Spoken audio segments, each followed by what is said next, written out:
Eddie, anytime you call me talking about investment properties, I get excited. So of course.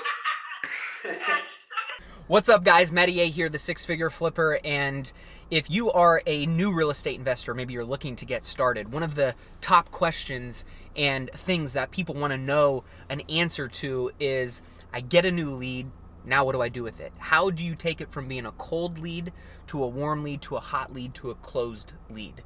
So as you just saw, I had a realtor, one of my army of agents, right? I call them my army of agents because they're constantly out there building relationships and coming across opportunities with people that I may want to do business with, right? And so she brought me this opportunity, and the number one thing that you first want to uncover is understanding whether it's actually worth your time to start digging into pulling comps and doing walkthroughs and going out to the property and writing up scope of works and understanding the numbers and analyzing it, right? So how do you do that? Well, number one is you need to ask quality questions that help you understand the motivation of the homeowner. So this happened to be a property that a son inherited from his father who had passed away. It's a triplex. It's in a nice neighborhood, nice area, and it is a fixer. It needs some love, okay? So immediately my ears perk up. Okay, cool. Now, why does he want to sell the property? Well, it is being underkept. It is being underoperated. He does not know how to be a property manager. He's being overwhelmed with the finances and everything that's going on with this. So he's got some pain. Okay, he now has a level of motivation that interests me, knowing that that pain might be worth the discounted price that he's willing to take. So I know that based on what that motivation is, I can really drill in on that pain and uncover that motivation. The second piece of this is to understand the property condition. So what kind of fixing are we talking about? And I want to ask all of the questions, at least that the realtor or the seller may know, that will tip me off to some of the repairs that may be necessary to the home. The big ticket item repairs like roofs and plumbing and electrical and HVAC systems, and maybe some of the cosmetic repairs and updating that needs to be done. From there, then I can start pulling some comps, do my desktop underwriting or my analysis, right? Getting a better idea of, okay, this is what needs to be done to the home. This is the condition I think it's in. Now I want to pull comps that are similar to the same property that I'm thinking of buying or going to go out to get a better idea of all the houses, or all, in this case, triplexes that are selling for top dollar or just selling in general in the proximity of this house. These are going to be comps that an appraiser is going to pull or use if and when the property is sold, and I want to use that information to give me an idea of where I think the value is based on its current condition, and if I were to do certain repairs, what kind of value and condition it needs to be in to sell at that number, okay? So that way I can then reverse engineer my max allowable offer. Just a quick rule of thumb. What's a max allowable offer? It's your after repair value once the property is fixed up and renovated, what I could sell it for, the after repair value, times whatever discount you want to get. I like a 30% discount as a rule of thumb. So I multiply the after repair value by 0.7, a 30% discount, and then I subtract any estimated repairs that I think are going to need to be done to the home to get it in that after repair value condition.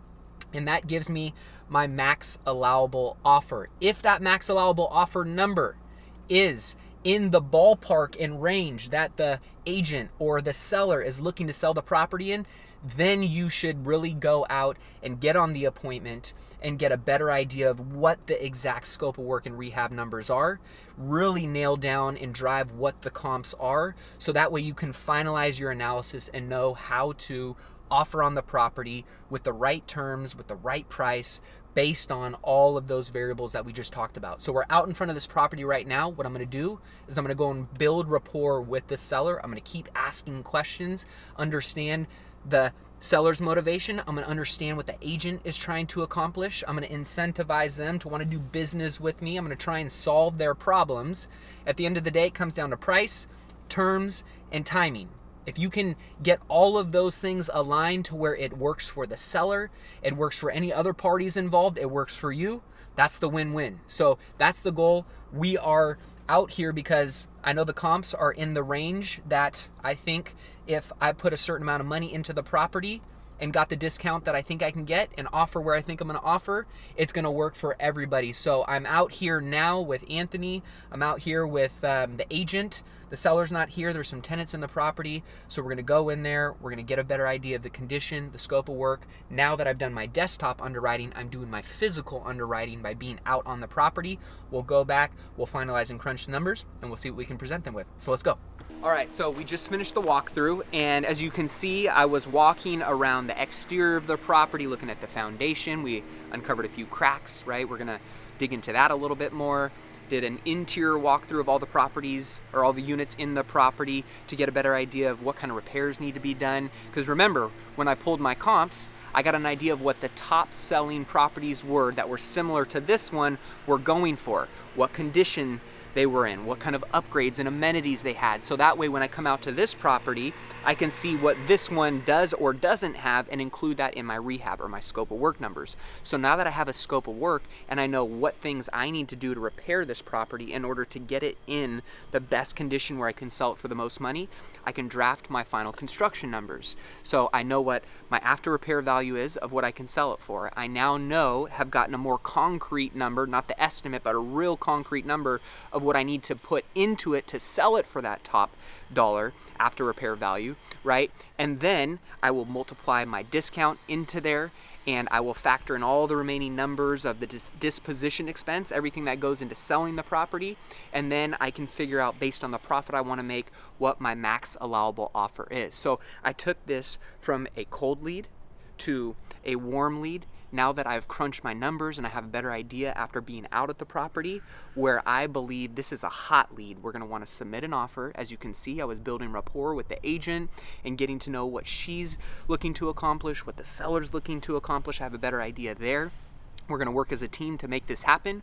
We're going to submit an offer, we're going to get it closed, and we're going to make this deal happen. So that's how you can go through this very simple process. When you get a new lead, you take a cold lead, you desktop underwrite it before you waste any of your time. Do it behind a computer screen by getting comps, by getting repair estimates, understanding what the condition is, understanding what their price is. If you're in that range of where you think, after analyzing that deal from your computer, it's worth going out there because you might be in that ballpark of what the seller's looking for, get out like this, do a physical inspection of the property, finalize those numbers, finalize that analysis, and then determine if it's worth making an offer.